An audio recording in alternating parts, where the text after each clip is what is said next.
पाकिस्तान की सबसे बड़ी फैक्ट्री, करोड़ों रुपए का कारोबार, चीन, जापान और मलेशिया से ऑर्डर आते हैं। मंडी बहाउद्दीन में फूड कलर बनाने वाली फैक्ट्री काफ़ी अरसे से काम कर रही है। यहाँ से तैयार होने वाले कलर्स मुख्तलिफ खानों, कोल्ड ड्रिंक्स, घरेलू इस्तेमाल की मशरूबात, चॉकलेट, अद्वियात और बेकरी आइटम्स जैसे बिस्किट्स, केक और मिठाइयों वगैरह में इस्तेमाल किए जाते हैं। फूड कलर्स बनाने के लिए सबसे पहले सोडियम कार्बोनेट और मुख्तलिफ मटीरियल इस्तेमाल किए जाते हैं। इन तमाम चीज़ों को आयोनाइजिंग मशीन में डाला जाता है।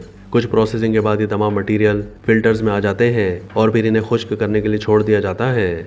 इनमें से जितना भी पानी निकल सकता है वो फिल्टर के जरिए निकाल लिया जाता है, जिसके बाद कलर को सुखाने के लिए ड्रायर में रख दिया जाता है। मुकम्मल खुश्क होने के 1 या 2 दिन के बाद इसे चक्की में डाल दिया जाता है, जो पाउडर की शक्ल इख्तियार कर लेता है।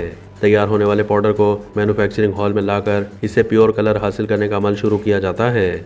इस फैक्ट्री में फूड कलर को कस्टमर्स की डिमांड के मुताबिक तैयार करने के लिए ब्लेंडिंग मशीन में मुख्तलिफ शेड डाल दिए जाते हैं। इस तरह ये फूड कलर मुकम्मल तौर पर तैयार हो जाता है, जिसके बाद फूड कलर को ड्रमों में रख दिया जाता है। फूड कलर की मुकम्मल तैयारी के बाद इसकी पैकेजिंग की जाती है, जिसके बाद ये फूड कलर्स कस्टमर्स को ऑर्डर के मुताबिक भिजवा दिए जाते हैं।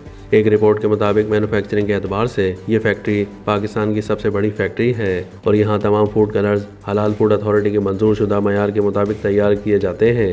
रिपोर्ट के मुताबिक मंडी बहाउद्दीन की इस फैक्ट्री में तैयार किए जाने वाले फूड कलर्स पाकिस्तान के अलावा दुनिया के मुतादिद ममालिक को भी एक्सपोर्ट किए जाते हैं, जिनमें मलेशिया, चीन और जापान शामिल हैं। याद रहे कि मार्केट में जाली फूड कलर्स की भी भरमार है, जो सेहत के लिए नुकसानदेह साबित होते हैं। इसलिए फूड कलर्स की खरीदारी में एहतियात बरतना लाजमी है।